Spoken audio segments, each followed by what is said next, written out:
Boa noite, seja bem-vindo à nossa Escola Bíblica Dominical online da Primeira Igreja Presbiteriana de Niterói.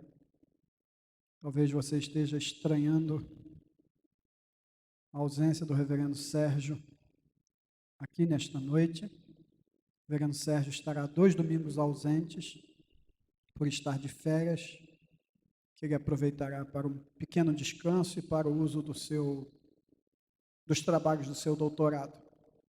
Nesse período, eu estarei substituindo o reverendo Sérgio na Escola Bíblica Dominical online à noite da Primeira Igreja. Com muita alegria que recebemos, acolhemos você, que Deus abençoe, que você possa, nesse momento, também ser um abençoador. Pega o link que você está recebendo e transmita para que outras pessoas possam também receber, possam também compartilhar, possam também ser abençoadas, tanto por esta devocional que antecede a aula dominical, quanto também pela palavra a ser ministrada através da aula de escola bíblica dominical. Que você abençoe vidas, que você ore para que não seja um programa, mas realmente um ouvir de Deus e um crescimento na presença de Deus, do seu conhecimento. Nós vamos orar e logo depois nós vamos louvar ao Senhor. Nós vamos pedir ao nosso irmão Emanuel, que vem aqui à frente, que nos conduza a Deus nesta oração, pedindo a direção de Deus para a nossa escola bíblica dominical. Senhor, nosso Deus, nosso Pai, te agradecemos, Senhor, por mais um dia, Deus, que o Senhor nos concede, ó Pai. Muito obrigado pela saúde, Deus, pelas bênçãos que o Senhor tem derramado em nossas vidas, Senhor. Vamos te pedir agora, Deus, por essa mensagem que será trazida pelo pastor, Pai, que possa falar nos nossos corações, ó Deus, que o Senhor esteja usando o teu servo, ó Pai, a cada dia mais, ó Pai. Obrigado por tudo, Senhor, essa oração que eu te faço em nome de Jesus. Amém. Amém. Quando Jesus estava na cruz, algumas coisas aconteceram. Entre elas, havia a cada lado um homem, um que resolveu escarnecer, debochar, ironizar e disse: se tu és o Cristo, salva-te a ti mesmo também a nós.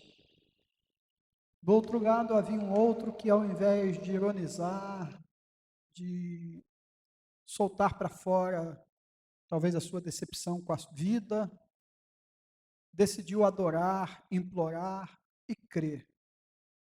Ele creu que aquele que estava ao seu lado era um rei, e que ele tinha um reinado de paz, de justiça, de amor. E ele disse: lembra-te de mim quando entrares no paraíso. E o Senhor Jesus disse: hoje mesmo estarás comigo no paraíso. E foi assim que aquele homem foi salvo. Quando Jesus expirou e deu o seu último brado, dizendo: Pai, nas tuas mãos entrego o meu espírito, um guarda, um militar que ali estava, bateu nos peitos e disse: esse verdadeiramente era filho de Deus. O guarda só errou no tempo do verbo. Ele não era, ele é o filho de Deus. Foi na cruz que ele me salvou, foi na cruz que ele te salvou. E a cruz está vazia, e o túmulo está vazio, porque ele está no céu para receber o seu louvor. Mas ele está aqui entre nós, e ele está aí com você. Que você cante esta canção, canção de celebração da nossa salvação em Cristo Jesus, por sua cruz, por sua morte, por sua ressurreição. Cante bem animado conosco. Se quiser usar, se você tem facilidade, usa suas mãos aí como instrumento, batendo palmas, vivendo a alegria deste momento de celebração da nossa salvação. Vamos louvar ao Senhor.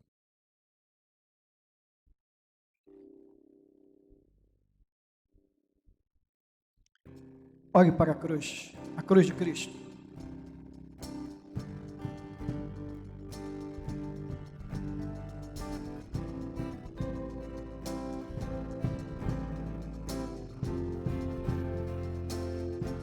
Eu olho para a cruz e para a cruz eu vou.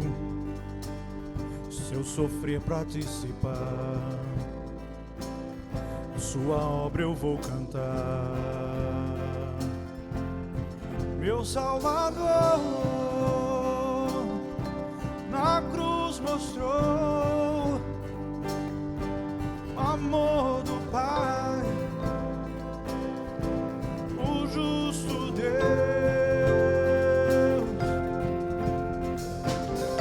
Pela cruz me chamou, gentilmente me atraiu e eu, sem palavras, me aproximo, quebrantado por seu amor.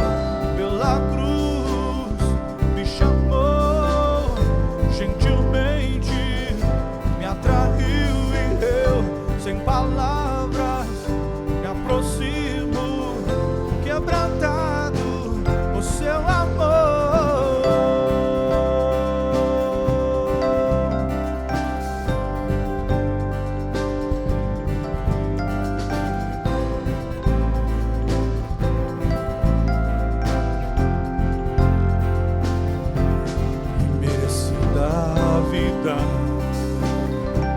De graça recebi por sua cruz, da morte me livrou, trouxe minha vida. Eu estava condenado,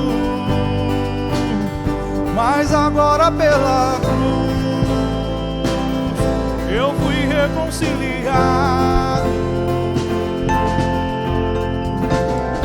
Pela cruz me chamou, gentilmente me atraiu e eu, sem palavras, me aproximo, quebrantado por seu amor. Pela cruz me chamou, gentilmente me atraiu e eu, sem palavras, me aproximo, quebrantado por seu amor. Impressionante é o teu amor,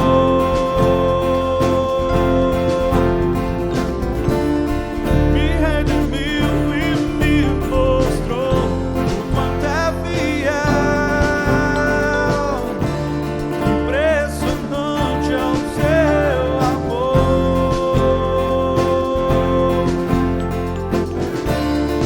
me redimiu e me mostrou o quanto é fiel.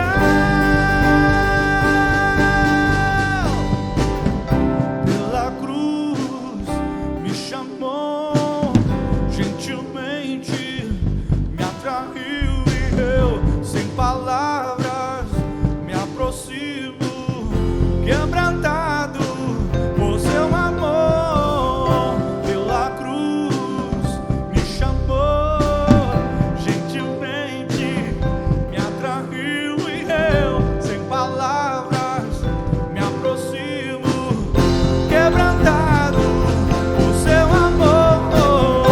Pela cruz me chamou, gentilmente me atraiu e eu, sem palavras, me aproximo, quebrantado por seu amor.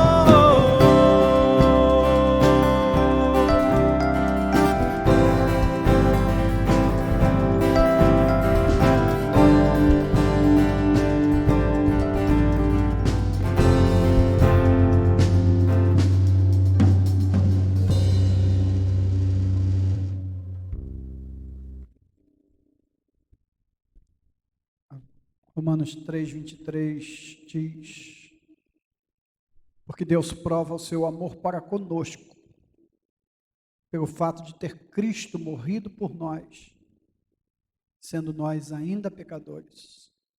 E João 3,16 diz: porque Deus amou você de tal maneira, que deu o seu único filho, seu primogênito, para que se você nele crer, você tenha a vida eterna.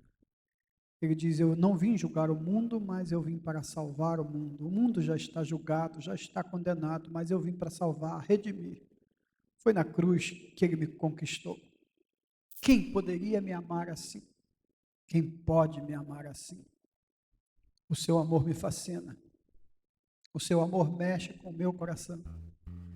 O seu amor gera dentro de mim uma paixão por Ele e pelas coisas que Ele ama, uma paixão pela igreja, uma paixão pelo seu reino de paz, justiça, amor, uma paixão pela sua vida, uma paixão pela igreja do Senhor, uma paixão pela evangelização, pela missão, por ser bênção na vida de outros, uma paixão de levar esta salvação tão maravilhosa que eu recebi a outros, que você possa dizer nesta canção: Deus meu, o teu amor me fascina, gera uma ardente paixão. Você possa dizer como Paulo: Senhor, eu não posso ficar calado, o teu amor me impele, o teu amor me constrange a anunciar a tua salvação. Vamos cantar esta canção em louvor ao Senhor.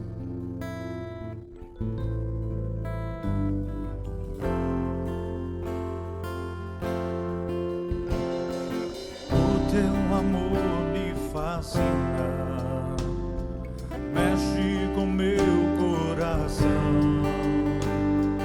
enche-me de alegria, gera em mim uma paixão. Quero que venha o teu reino, sua bandeira levar, ver as nações se prostrando para te adorar. Meu coração será sempre teu. Quero viver só pra te amar e desfrutar do teu amor, me envolver em teus braços, sentir teu calor. O teu amor me fascina, mexe com meu coração, enche-me de alegria, gera em mim uma paixão. Quero que venha o teu reino, sua bandeira levar, ver as nações se prostrando para te adorar. Meu coração será sempre teu. Quero viver só pra te amar e desfrutar do teu amor, me envolver em teus braços, sentir teu calor. Meu coração será sempre teu. Quero viver só pra te amar e desfrutar do teu amor,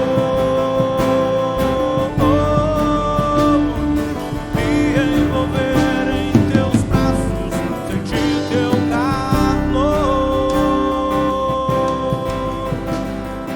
me envolver em teus braços, sentir teu calor,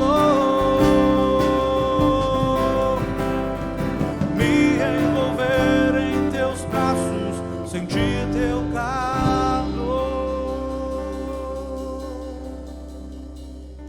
Amém.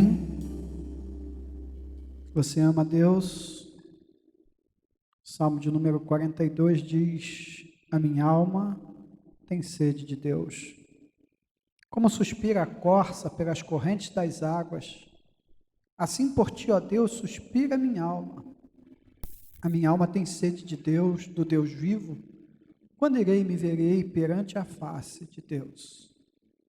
Esse é o momento de você estar perante a face do Senhor. Que você tenha sede de Deus, que você tenha fome de Deus. Que você seja um abençoador, um restaurador de vidas. Que você seja um instrumento na mão de Deus. Ao que está assentado no trono e ao Cordeiro pertence a salvação. Ele pode salvar a sua casa, a sua família. Ele pode salvar você. Você pode clamar pela salvação de outras pessoas. Ele pode salvar o Brasil. Poderoso Deus, minha alma tem sede de ti. Vamos orar ao Senhor, através desta canção, dizendo: Senhor, nós precisamos de ti. O Brasil precisa de ti. A igreja precisa de ti. A família precisa de ti. Eu preciso de ti. Poderoso Deus, ouve a nossa oração. Recebe a adoração.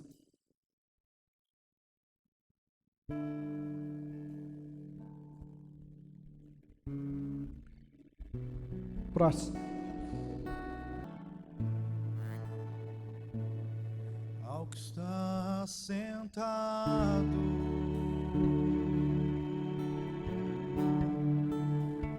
no trono,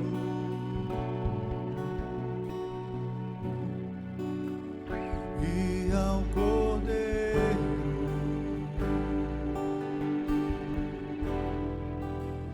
seja o louvor,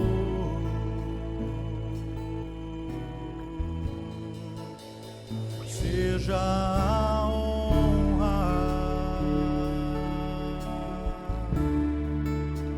seja a glória, seja o domínio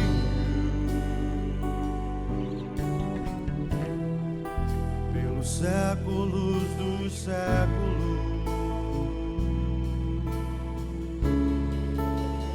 Poderoso Deus,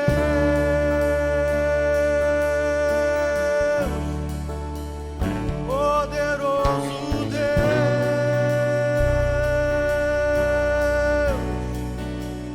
poderoso Deus, minha alma anseia por ti.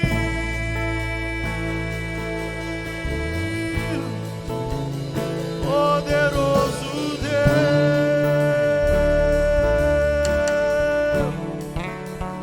poderoso Deus,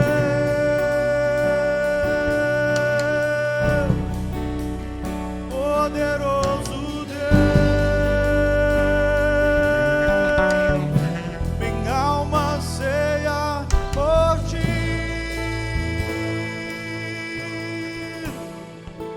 Ao que está sentado no trono, e ao Cordeiro seja o louvor,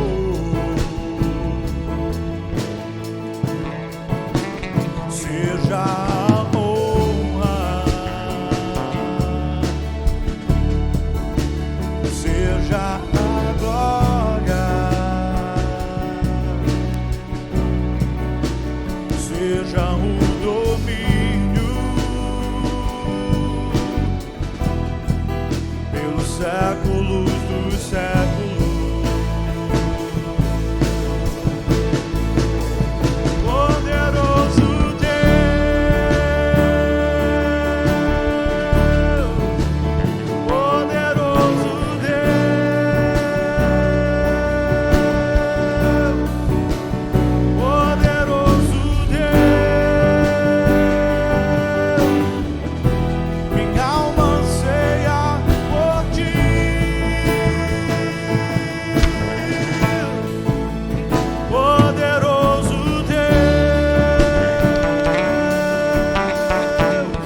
por ti, minha alma anseia por ti, minha alma anseia por ti.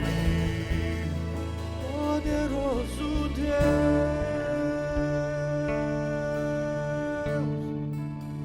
poderoso Deus,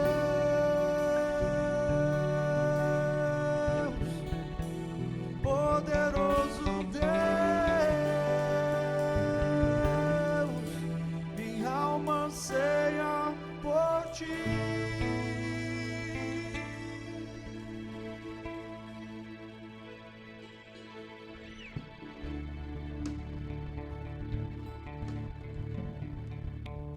Ó tu que estás assentado no trono,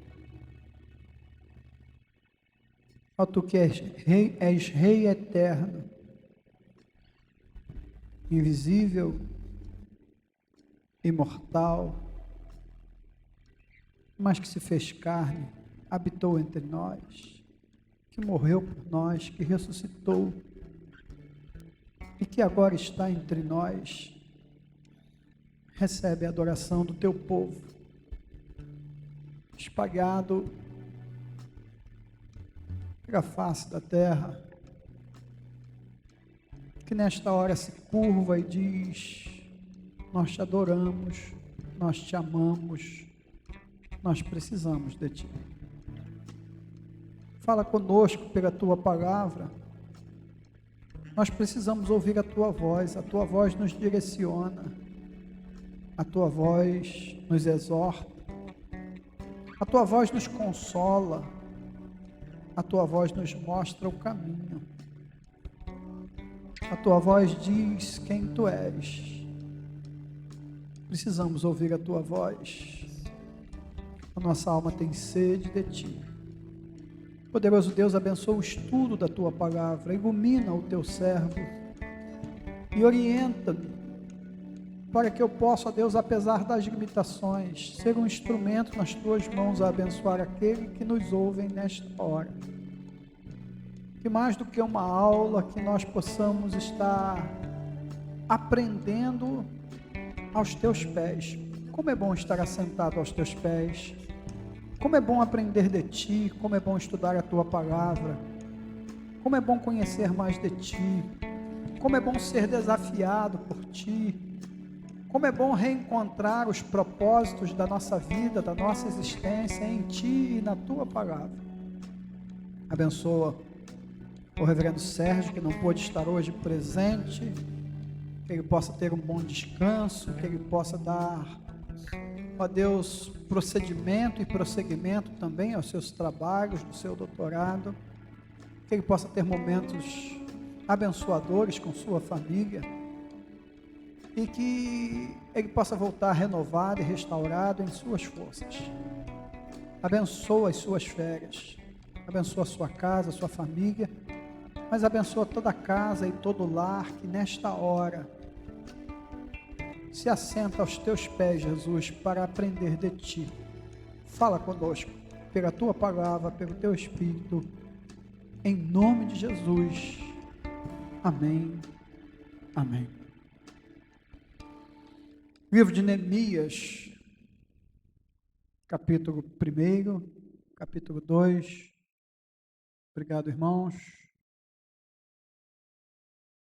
Diácono.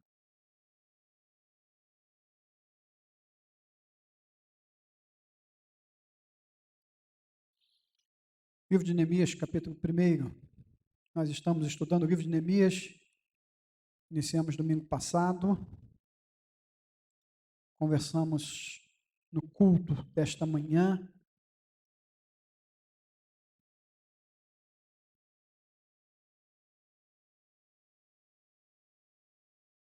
Hoje de manhã conversamos sobre o livro de Neemias.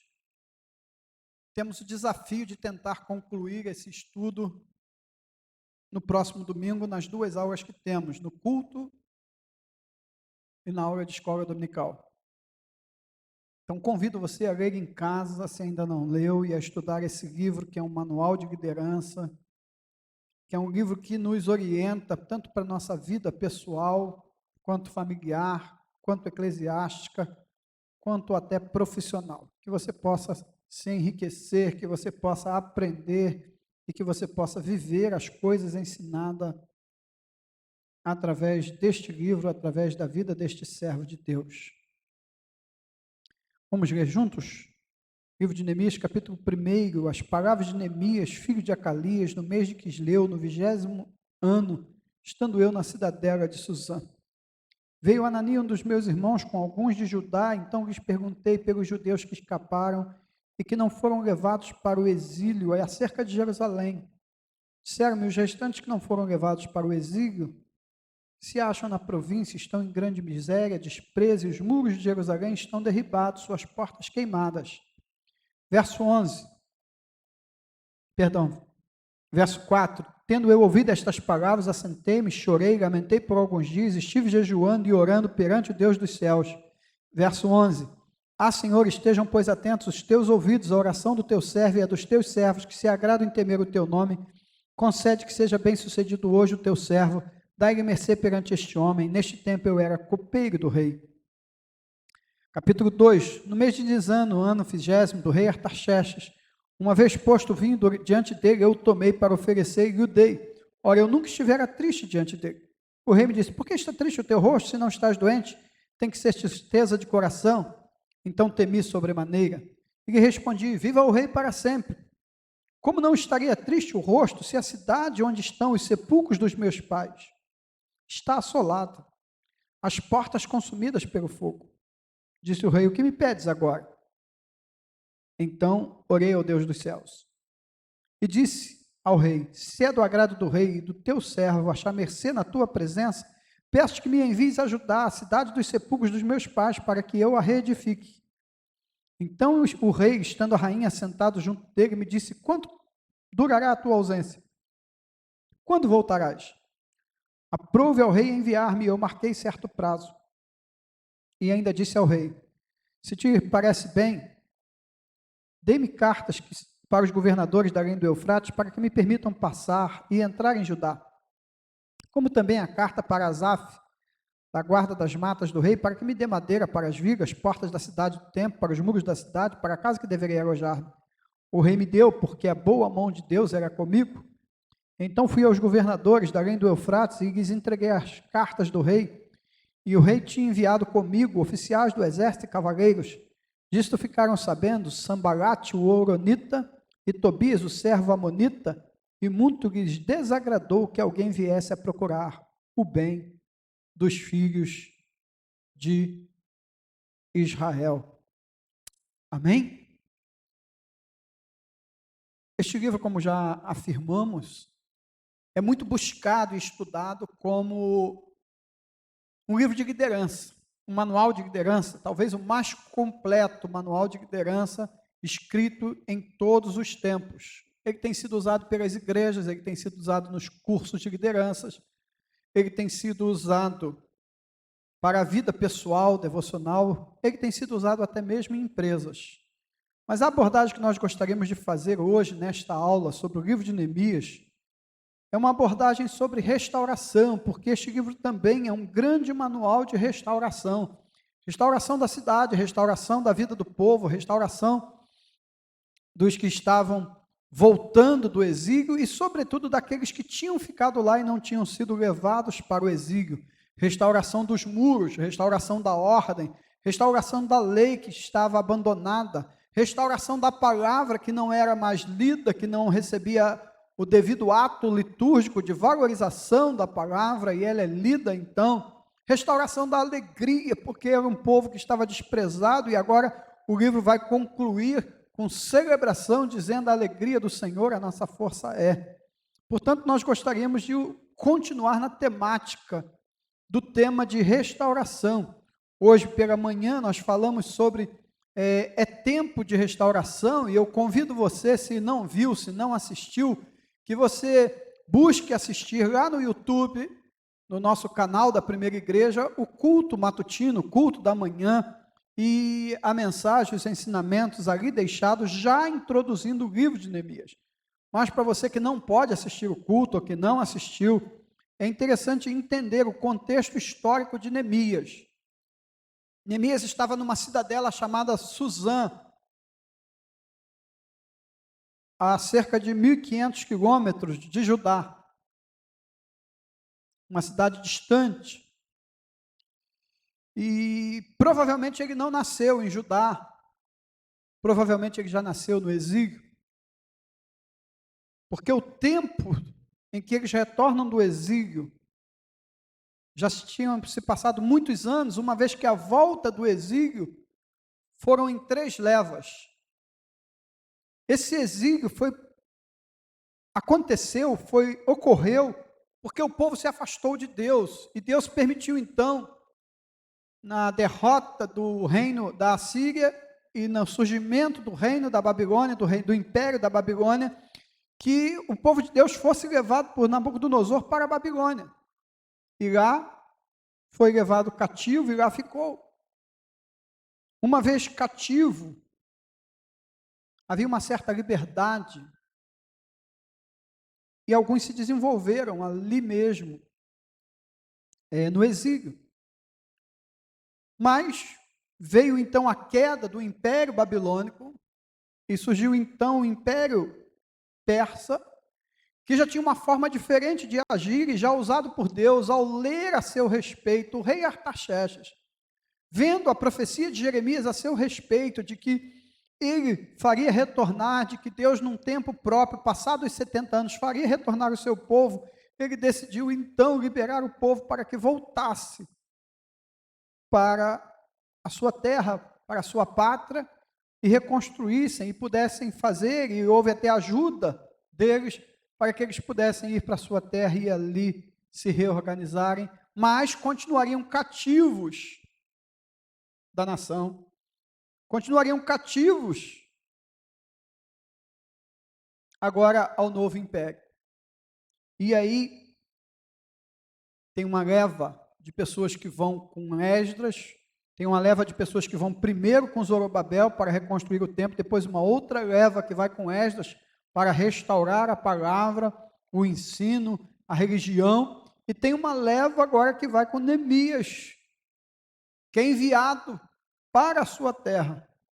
E este texto e este livro trata desta restauração. É interessante que nesses 120 anos ocorridos do exílio para cá, até o tempo de Neemias, ninguém fez nada pela cidade. A cidade está em miséria, a cidade está em pobreza, a cidade está em abandono, em completo desprezo. Os muros estão derribados, criando uma crise de segurança.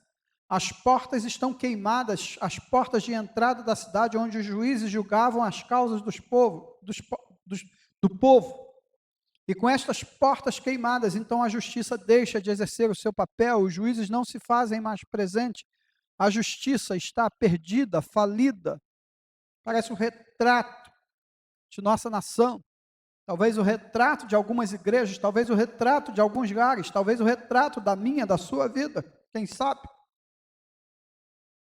E Neemias então faz esta pergunta a um dos seus irmãos que vem da região de Jerusalém, de Judá: como estão as pessoas que ficaram lá em Jerusalém e que não foram trazidas para o exílio? E esse é o relatório. Eles estão em miséria e desprezo, e a cidade está um horror. Diz o texto que Neemias lamentou, chorou, jejuou, orou e tomou uma atitude. A nossa temática desta escola bíblica é as marcas de um restaurador. Nós já vimos pelo culto matutino e o culto de domingo passado também, se você puder acessar o culto matutino de domingo passado, algumas marcas já introduzidas através do estudo de uma pessoa que se propõe a ser alguém usado por Deus para restaurar alguma coisa. Primeiro, essa pessoa precisa de visão, ela precisa ter visão. E a visão nasce da informação. Com Neemias vai nascer a partir de uma pergunta: como estão os meus irmãos? Olha, o relatório é esse, os seus irmãos estão neste estado. Então marque aí, escreva aí, se você tem papel e caneta. Essa é a primeira marca de um restaurador, esta é a primeira marca de pessoas abençoadoras, esta é a primeira marca de uma pessoa que vai ser usada por Deus. Ela precisa ter visão, ela precisa ter informação, ela precisa aprender a fazer perguntas. Há um hino cantado pelo coral que diz: dai-me tua visão, Senhor, olhos que possam ver, almas perdidas sem o teu amor, sem fé, sem graça e poder. Em mim habitas, dai-me visão, Senhor, e que eu possa aos outros demonstrar o teu maravilhoso amor. Um restaurador precisa buscar a visão de Deus.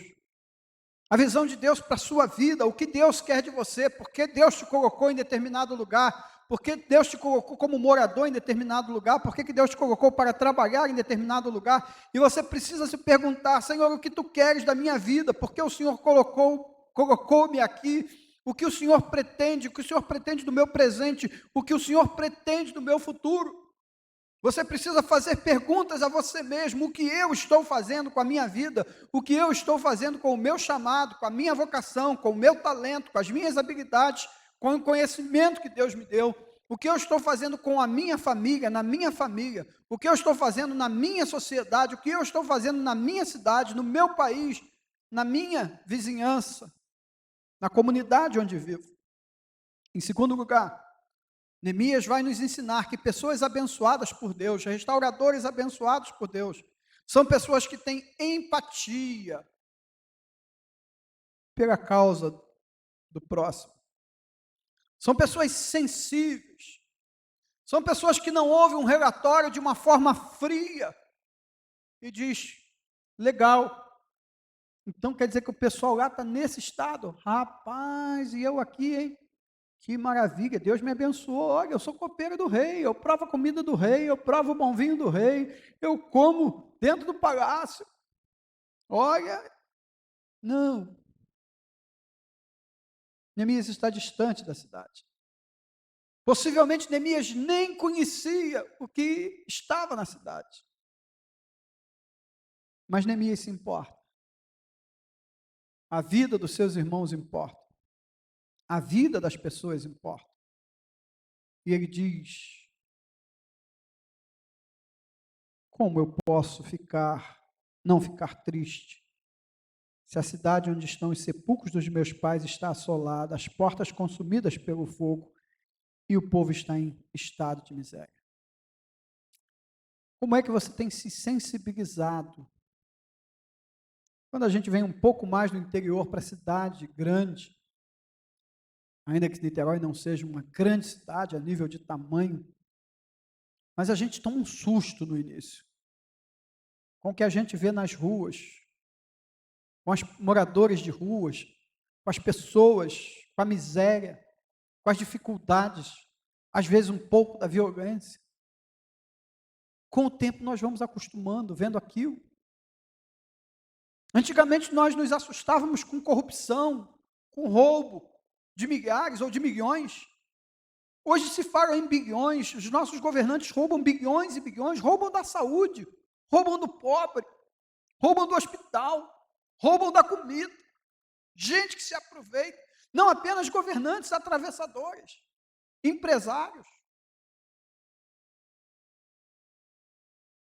Nós não podemos nos acostumar. Não vos conformeis com este século. Nós não podemos ver o nosso próximo sofrendo, nós não podemos ver pessoas morrendo e não nos colocarmos no lugar delas e perguntar: o que posso fazer? O que posso fazer? O que queres de mim, Senhor? Pessoas abençoadoras, e eu sei que você está buscando ser uma pessoa abençoadora. E esse tem sido o desafio para a nossa igreja: ser tu uma bênção, baseado nesta temática de Abraão. Sai da tua terra e da tua parentela e vai para a terra que eu te mostrarei, e abençoarei os que te abençoarem. Ser tu uma bênção. A partir desta temática de que Jesus nos abençoou com toda sorte de bênçãos celestiais e que transformou a nossa vida e que encheu de paz o nosso coração, nós não podemos ficar calados quietos ou indiferentes à situação alheia.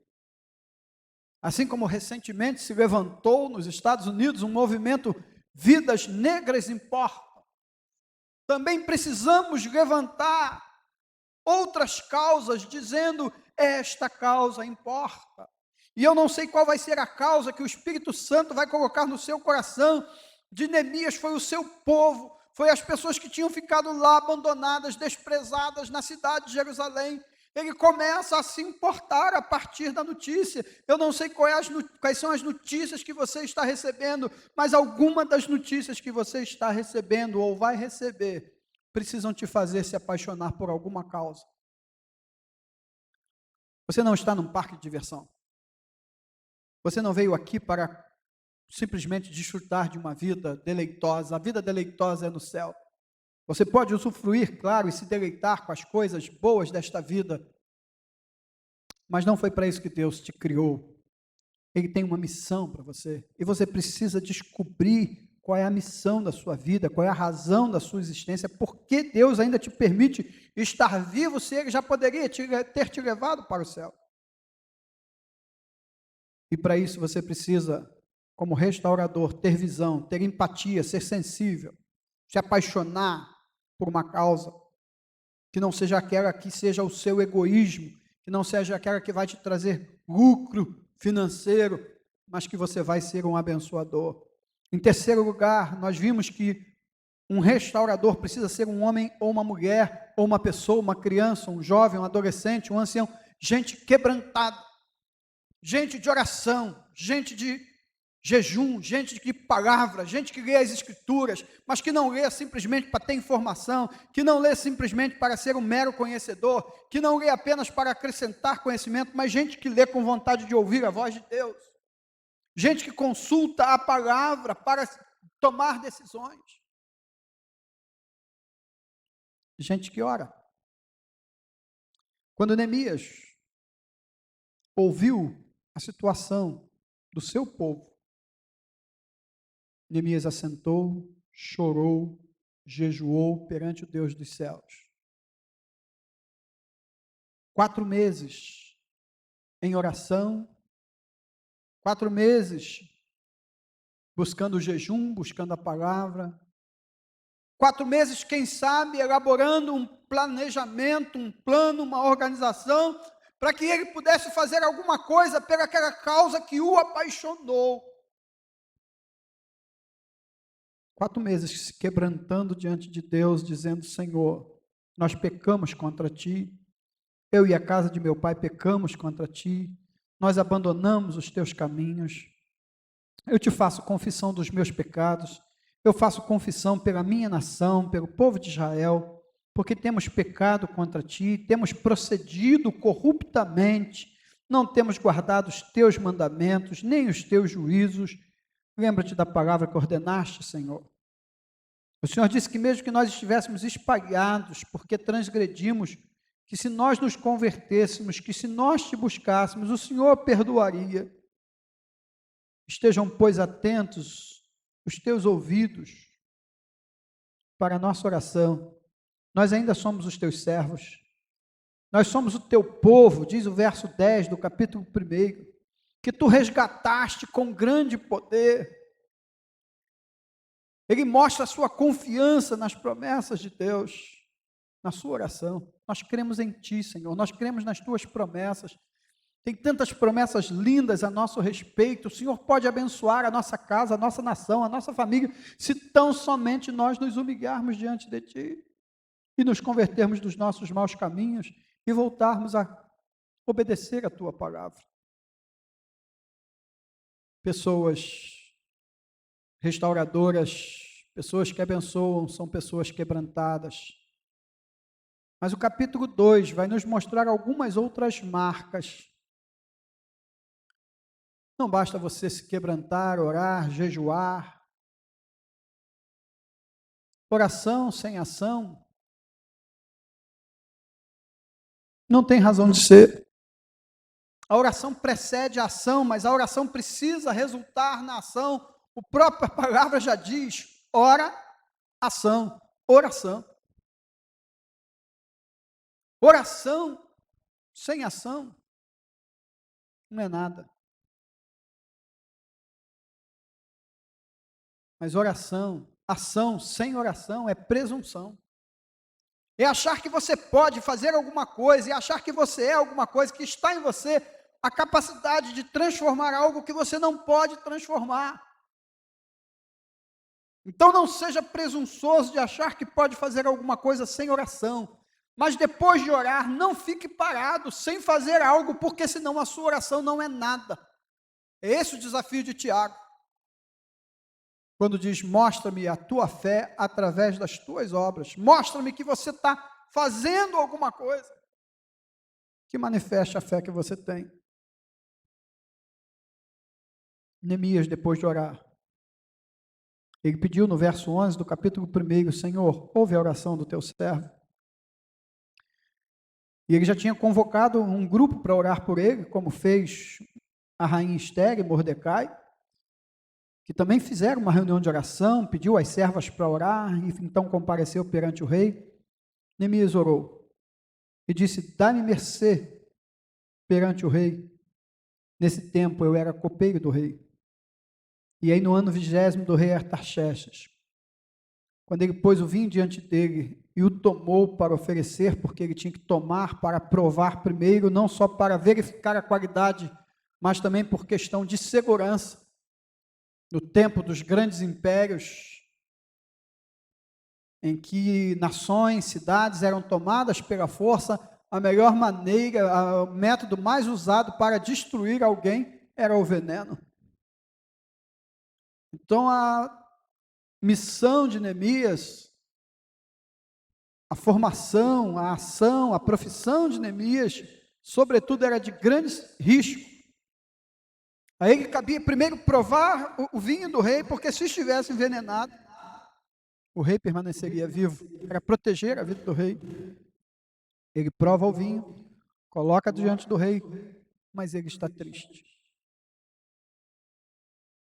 E o rei pergunta, por que está triste o teu rosto? O que está acontecendo? Tem que ser tristeza de coração, eu nunca tive triste. Você não está doente? Ele passa por um momento de temor, ele diz, temi sobremaneira, verso 2 do capítulo 2, e então ele responde, viva o rei para sempre. Como não estaria triste o meu rosto, se a cidade onde estão os sepulcros de meus pais está assolada e tem as portas consumidas pelo fogo. Disse-me o rei, o que me pedes agora? Ele novamente ora. Ele diz, se é do agrado do rei, se achar mercê o teu servo na tua presença, eu peço que tu me envies ajudar cidade dos sepulcros de meus pais, para que eu a reedifique. Neemias não apenas ora e diz assim, Deus, manda alguém para cuidar de Judá. Não, Neemias se coloca na disposição, se coloca na brecha. Neemias diz, Senhor, eis-me aqui, envia-me a mim. Ele já prepara um plano, ele prepara tudo e se coloca na disposição de Deus. Neemias manifesta a sua fé. Você quer ser um abençoador? Então prepare-se. Porque talvez você tenha que deixar a sua zona de conforto. Talvez você tenha que, como Abraão, deixar a sua terra, a sua parentela e ir para onde Deus mostrar. E foi assim que Ele nos abençoou e abençoou nações. O Novo Testamento diz que nós somos abençoados em Abraão, pela sua fé, pela sua atitude. Você está disposto a fazer alguma coisa pela sua nação? Quem sabe começar a estudar, se preparar, você pode ser um estadista, você pode ser, quem sabe, um prefeito, um vereador, não desses sem vergonhas que tem por aí, que só querem tirar lucro, mas quem sabe você comprometido com Deus, você comprometido com a ética, você decida não se corromper, e você comece a preparar-se intelectualmente e espiritualmente para ser um dos nossos governantes. Quem sabe você não vai ser um ministro, um presidente, um juiz, mas não desses que se vendem quando é conveniente.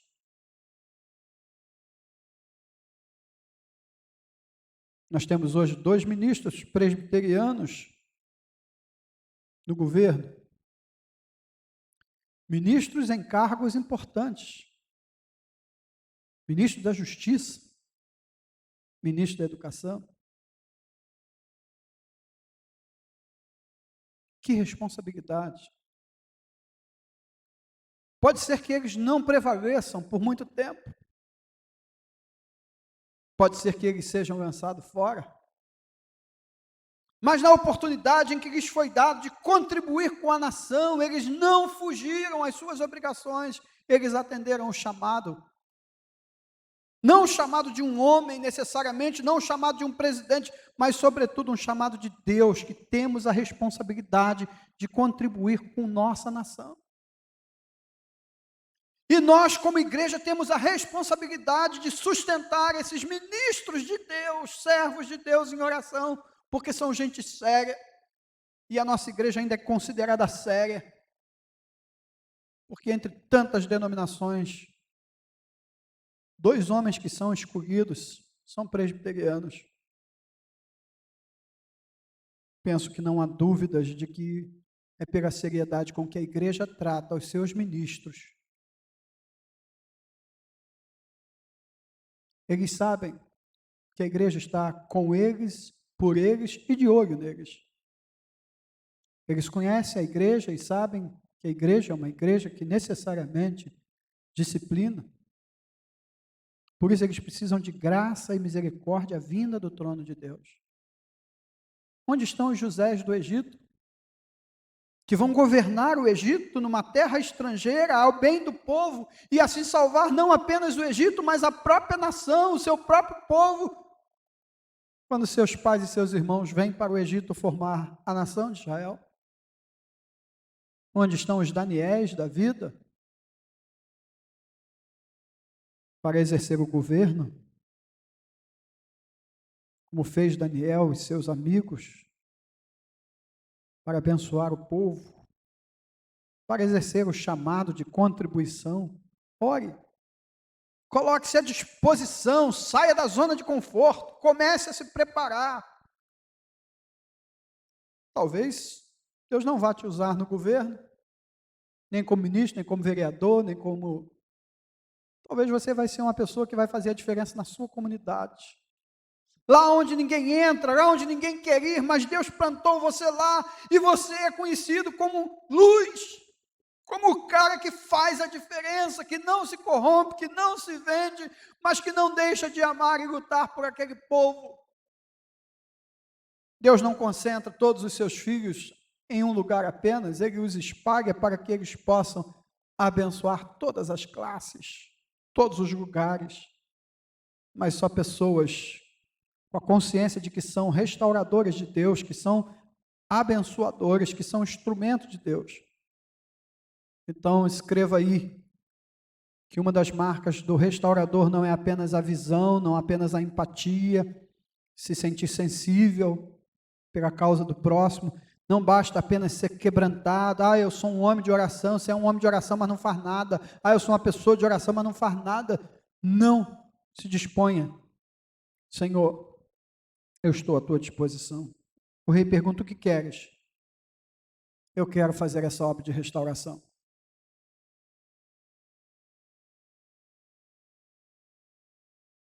Em quinto lugar, seja humilde. Seja humilde diante de Deus e diante dos homens. Tem gente que acha que ela é capaz de ser humilde diante de Deus e não ser humilde diante dos homens. Não, com Deus eu sou humilde. Mas se pisar no meu calo, aí eu sou homem. As pessoas precisam ser humildes diante de Deus e diante dos homens. O restaurador precisa dessa virtude, dessa característica. Peça ao Senhor: Senhor, me faz ser uma pessoa mais humilde. Ser humilde não é ser tolo. Jesus era humilde, mas bota para correr os vendilhões do templo. Ser humilde não é ser apático. Jesus era humilde, mas enfrenta aqueles homens e ninguém tem a coragem de encará-lo. Ele expulsa todos os vendilhões da casa de seu pai. Ele chama de hipócrita aos fariseus, aos religiosos da época. Ele enfrenta tudo que precisa ser enfrentado. Mas como cordeiro, mesmo sendo leão, ele vence o mal. Ele escolhe vencer o mal como cordeiro. No Apocalipse, capítulo 4 e 5, especialmente o 5, há um choro porque ninguém é digno de abrir o selo, ou os selos daquele livro selado. E João chora e de repente ele ouve com grande voz: há alguém digno de abrir o leão. Mas quando olhei e vi um cordeiro, o leão da tribo de Judá, que se fez humilde, que deixou o seu trono, a sua glória, e encarnou. Meu irmão, quanta gente que não consegue trabalhar na igreja, porque não é humilde. Quanta gente fora da igreja dizendo: o que fizeram comigo não era justo, o que fizeram comigo não foi justo. Eu fui ofendido, eu fui perseguido, eu fui menosprezado, eu fui desprezado. Jesus foi ofendido, foi desprezado, Jesus foi perseguido. Neemias enfrentou a oposição, mas não desistiu da sua missão. Volte atrás, volte ao caminho. Não desista da sua missão de lutar pela causa do Senhor. Não desista do seu lar. Faça alguma coisa, tome alguma atitude, peça direção ao céu. Primeiro Neemias fala com o rei do céu, mas depois Neemias vai falar com o rei da terra. Ele comparece perante o rei Artaxerxes. E aí Neemias manifesta uma outra marca que o restaurador precisa ter: fé. Fé no Deus dos céus. O rei havia decretado a paralisação da obra. A obra tinha sido parada por causa de acusações quanto aos judeus. Pedir ao rei que mude a decisão. Pedir ao rei que se libere para passar pelas cidades, para ir lá em Judá. Pedir ao rei que desse madeira. Era preciso muita fé e muita sabedoria. Neemias tem fé no Deus de milagres. Como cantamos no louvor da manhã, meu Deus é um Deus de milagre, Deus de promessa, luz na escuridão. Ele está aqui, Ele está aí com você, operando milagres, transformando vidas. Em último lugar, eu quero abordar com você neste momento, ainda que eu tenha outras marcas a citar, mas nós teremos outras áreas. Em penúltimo lugar, você precisa de um planejamento. Quando Neemias comparece, o rei diz: por que você está triste? Ele diz: pela situação do meu povo. Ele diz: o que você quer? Ele ora ao Deus dos céus. Ele diz: eu quero ir à cidade de Judá para reedificar. Então o rei, estando a rainha sentada junto dele, me disse: quanto tempo durará a tua ausência? Então o rei, estando a rainha assentada junto dele, me disse: quanto tempo durará a tua ausência? Quando voltarás? Estando a rainha assentada junto dele. A rainha não se assentava junto ao rei todos os dias. Era só ocasião de festas, ocasiões especiais. Neemias espera o dia certo, a hora certa, o dia que a rainha estava ao lado do rei. Neemias espera o momento em que o rei estaria em condições de ouvi-lo. Neemias espera o tempo de Deus, 4 meses, jejuando, orando. Neemias não saiu correndo, não passou por cima de ninguém, não precisou quebrar nada. Ele simplesmente esperou em Deus e preparou o seu plano. E aí surge uma pergunta inesperada: quanto tempo vai levar? E ele disse: marquei certo prazo. Ele tinha um planejamento. E aí, quando o rei dá essa brecha, ele entra com mais particularidades do seu planejamento. E disse o rei: rei, se não for pedir demais, se parecer bem ao rei, me dá aí uma permissão, uma autorização, para que os governadores me deixem passar pelas cidades. E se não for pedir demais, me dá também uma carta, uma permissão, uma autorização, para que Asaf, que cuida das matas do rei, me dê madeira para as vigas das portas da cidadela, me dá madeira para construir o templo, os muros da cidade, para onde também uma casa para eu me alojar. E o rei me deu, porque a sua boa mão era comigo. Um restaurador precisa ter visão da situação, precisa ter empatia com a causa pela qual abraçou, precisa se quebrantar diante de Deus em oração, jejum e ouvindo a palavra, precisa ter disposição para deixar a sua zona de conforto e se entregar ao seu chamado, precisa ser humilde diante de Deus e diante do rei, diante da rainha e diante dos homens, para ter crédito, precisa ter fé de que Deus é capaz de fazê-lo um restaurador, mesmo que ele seja um mero copeiro do rei. Ele precisa de um planejamento. E Neemias apresenta esse planejamento. E por fim, ele precisa de sabedoria para lidar com a oposição. Diz o verso 9 e 10. Que então fui aos governadores do Eufrates, entreguei as permissões que o rei me deu,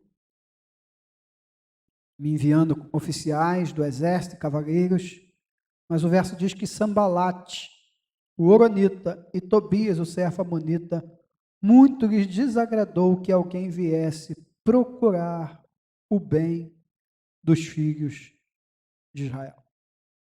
Esses 2 camaradas, mas vão perturbar a vida de Neemias. Mas eles não vão prevalecer. Vão dar trabalho. Vão tirar o sossego dele. Mas a boa mão de Deus era com Neemias. Neemias era um restaurador que sabia lidar ao mesmo tempo com a pressão política, com a pressão do inimigo, mas sem perder a capacidade de chorar e de lutar pelo bem do seu povo, de ser humilde. Muita gente não conseguiu ser um restaurador, muita gente não conseguiu ser um abençoador, muita gente se fechou por causa da oposição. A oposição nos fere, a oposição nos machuca, a oposição às vezes nos joga no chão. Tem pessoas que nos conseguem ferir mais com a língua do que uma espada, do que uma faca, do que alguém que pudesse nos dar uma surra, ou nos cortar ou nos marcar.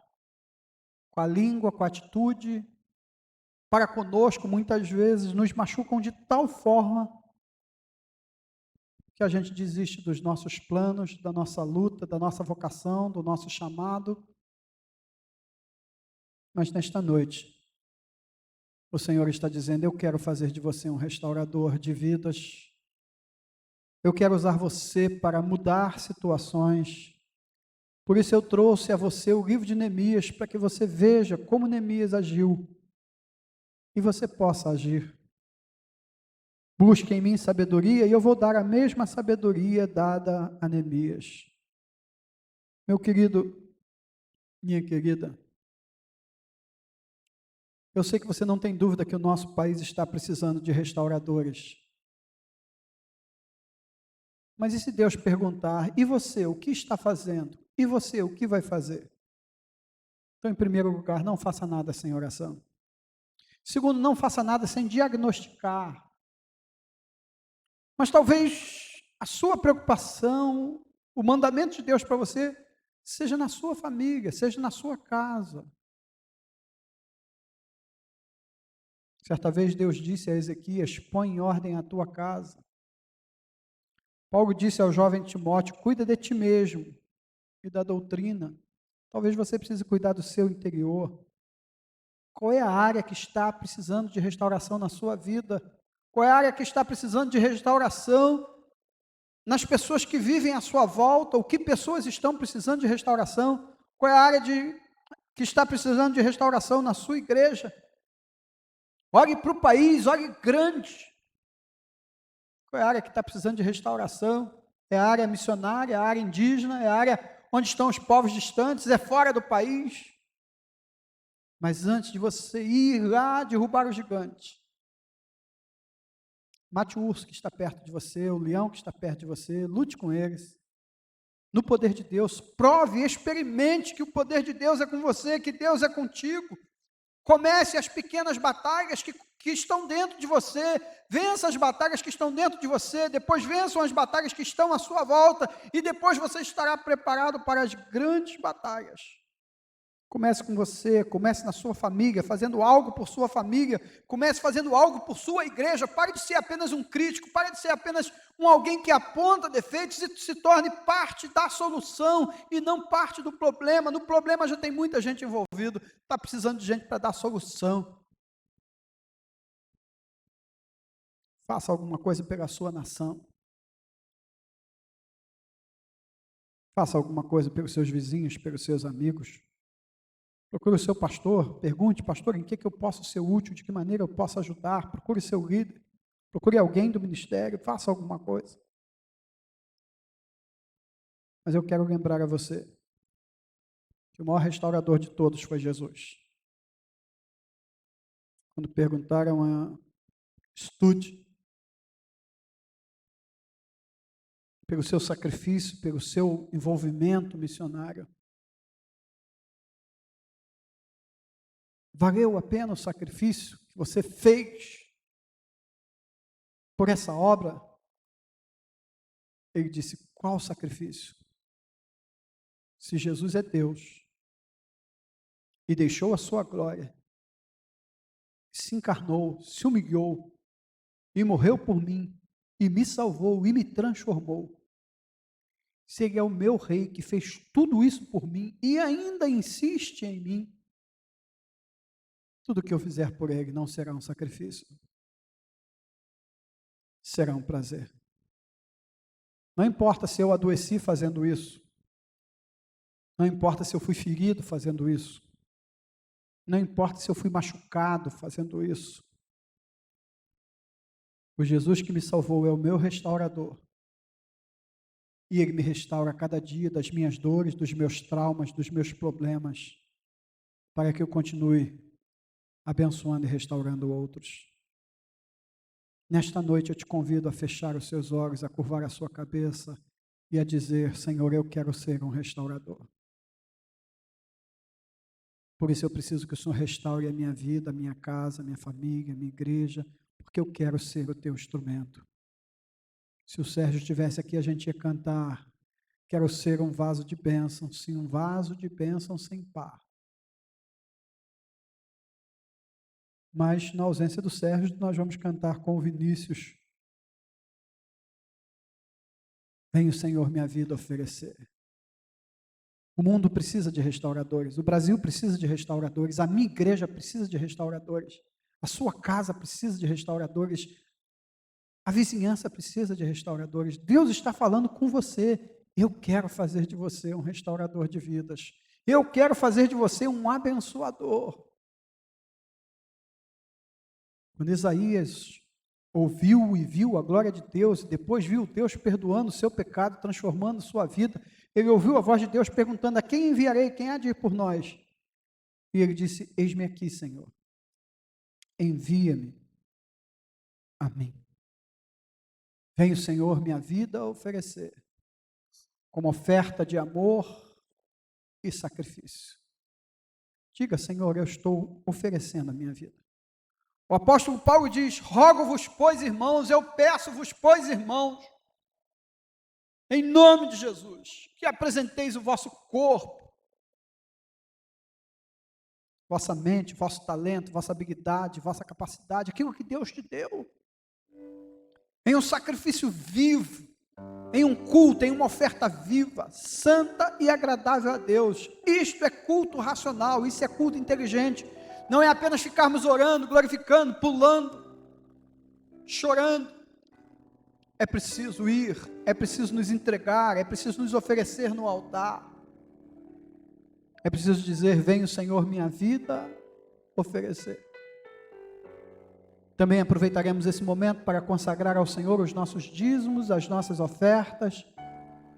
A nossa conta do Bradesco precisou ser mudada, o banco mudou o número da nossa conta. Se você for fazer alguma transferência, tome nota da nova conta, do novo número, está aí na tela, está também no nosso boletim. Ou liga para a gente, ou passa uma mensagem, a gente repassa para você. Mas mais do que o dinheiro, ofereça a sua vida ao Senhor. Se você não oferecer o seu tudo, de que serve 10%? E se você não é capaz de dar 10%, como dará os outros 90%? Diga: Senhor, a minha vida no teu altar. O meu dinheiro é teu, o meu carro é teu, minha bicicleta é tua. E se você não tem carro nem bicicleta, diga: Senhor, o meu sapato é teu, o meu chinelo é teu, para fazer o que tu quiser, para ir aonde o Senhor quiser. O meu braço é teu, Senhor. Se o Senhor quiser que eu enxugue as lágrimas de alguém, o meu ombro é teu, Senhor. Se o Senhor quiser que eu empreste os meus ouvidos para ouvir alguém, consolar alguém, o meu corpo é teu. Eu sou o teu corpo, tu és a minha cabeça, cabeça da igreja. Recebe o poder de Deus para transformar a sua vida, mas se oferece a Deus para ser um abençoador, para ser um vaso de bênção, para ser um restaurador, como foi Neemias, mas sobretudo como foi Jesus, e como é Jesus ainda hoje, que restaura a sua vida. O Neemias é apenas uma figura, muito aquém do que é Jesus, mas muito além do que nós somos. Que Deus te abençoe, que você se coloque diante de Deus nesta hora. Adoremos ao Senhor, colocando no seu altar a oferta de nossas vidas. Podemos fazer a oração cantada. Vem o Senhor minha vida oferecer. Diga isso para Deus, em nome de Jesus, como oferta viva. Como oferta de amor e sacrifício. Recebe, Senhor, este é o meu culto, fazer a tua vontade. Minha vida a ti entregar. Ó Deus, Como oferta viva. o Senhor usou Neemias, o Senhor pode me usar, o Senhor pode nos usar. Vem o Senhor minha vida oferecer, como oferta de amor e sacrifício. Quero a minha vida a ti entregar, como oferta viva em teu altar. Pois pra te adorar foi que eu nasci. Cumpre em mim o teu querer. Faça o que está em teu coração, Senhor. faça o que está em teu coração. E que a cada dia, Senhor, e que a cada dia eu queira mais eu e mais queira mais e mais estar ao teu lado, Senhor, pois pra te adorar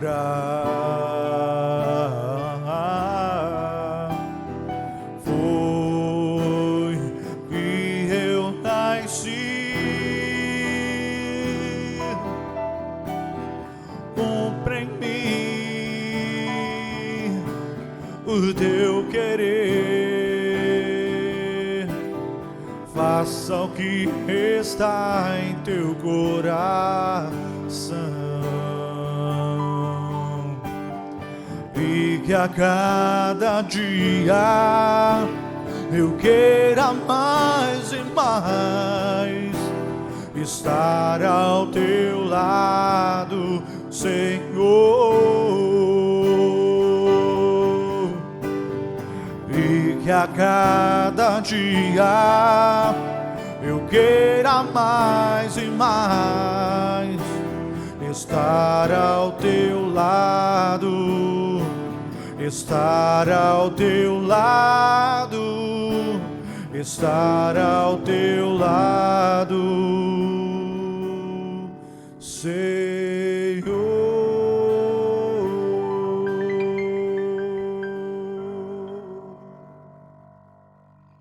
Em nome de Jesus, eu quero acreditar que alguma coisa vai mudar. Alguma coisa vai mudar, quem sabe na sua casa, quem sabe na sua vizinhança, alguma coisa vai mudar dentro da minha igreja. Não é possível que pregando, estudando a palavra, dando aula de escola dominical, falando dominicalmente, nada mude. A grande pergunta das pessoas era: como nós seremos depois da pandemia? A minha pergunta é: como nós seremos depois da palavra, depois da voz de Deus? Nós vamos continuar do mesmo jeito? A igreja vai continuar do mesmo jeito, precisando de obreiros, de pessoas, e as pessoas se negando a se envolver, a se comprometer? O Brasil vai continuar carente de homens sérios, comprometidos, éticos, fiéis? O Brasil vai continuar carente de pessoas que sejam intercessores, que orem de verdade, não de movimentos de oração que são políticos, coordenados por políticos, para envolver pessoas, para partidarismos, e às vezes muitos acabam entrando pela sua paixão pela oração. Eu estou falando de movimentos sérios, de oração séria. Alguma coisa tem que mudar, meu querido. Não é possível que você ouviu a voz de Deus e a sua vida continue do mesmo jeito. Nós vamos continuar orando por você e você continua orando pela gente, porque mudança precisa acontecer na minha vida, na minha igreja, na minha sociedade, no meu lar, e mudanças precisam acontecer também na sua vida, no seu lar e na sua sociedade. Vamos orar ao Senhor. Senhor, já oramos, já expressamos a Ti, através da canção, o que deseja o nosso coração. Nascemos para Te adorar e Te servir. E Te oferecemos as nossas vidas como oferta viva no Teu altar, como sacrifício suave, como culto, como oferta. Recebe as nossas vidas. Faz de nós restauradores, abençoadores, transformadores. E para isso, se necessário, restaura-nos aonde precisamos ser restaurados. Tu sabes muito bem. Que o poder da Tua palavra semeada nesta noite possa atingir o coração dos nossos ouvintes. E que vidas sejam transformadas. Que lares sejam abençoados. Que pessoas carentes, necessitadas sejam tocadas. Que um gesto novo da nossa parte aconteça. Que um Neemias se levante dentro de nós. Que Jesus cresça diante de nós. E nós continuemos glorificando o Teu nome. Nós te oramos agradecidos por esta escola dominical, te rogando pelos aniversariantes, pelos enfermos, pelos pedidos de oração, pela semana da Tua igreja. Oramos pelo culto presencial de quarta-feira, culto de oração. Senhor, coloca no teu povo um desejo profundo de te buscar. Os cultos de orações, muitas vezes, Senhor, são os mais desprezados. Que nós possamos mudar isso na nossa vida. Que nós possamos nos arrepender desse pecado. Que nós possamos valorizar o culto de oração, seja ele presencial ou online, mas que nós estejamos unidos em oração, como era na igreja primitiva, como foi nos grandes avivamentos, como é quando o teu Espírito Santo se move entre nós, que nós não simplesmente afirmemos que temos o teu Espírito, mas que nós mostremos a ação do teu Espírito na nossa vida, andando em Espírito. Abençoa o culto de oração de quarta-feira desta igreja, e o culto de oração da igreja dos irmãos que estão conosco nesta noite. Que o Senhor os abençoe. Que o amor de Deus Pai, que a graça bendita de Jesus, que a consolação do Espírito Santo de Deus, esteja sobre cada um de vós, irmãos queridos, e sobre toda a igreja do Senhor espalhada pela superfície da terra, hoje e sempre. Amém. Podem fazer um pós-lúdio, caso queiram. O Calvário se ergueu uma cruz contra o céu, um emblema de afronta e de dor. Mas eu amo essa cruz, foi ali que Deus abençoe sua vida, meu querido. Deu tua vida por mim, pecador. Sim, eu sempre amarei essa cruz, seu triunfo, meu gozo será. Pois um dia, em lugar de uma cruz, a coroa Jesus me dará. Desde a glória dos céus, o Cordeiro de Deus, ao Calvário humilhante baixou. Tem a cruz para mim, atrativos sem fim. Nela foi que Jesus me salvou.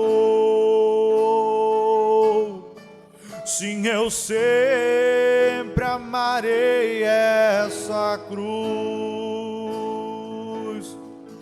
seu triunfo, meu gozo será. Pois um dia, em lugar de uma cruz, a coroa Jesus me dará.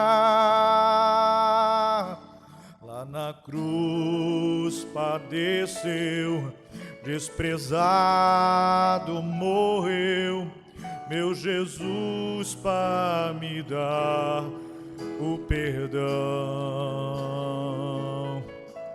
Dela agora provém para mim todo bem. Tenho nela real salvação. Sim, eu sempre amarei essa cruz, seu triunfo, meu gozo será.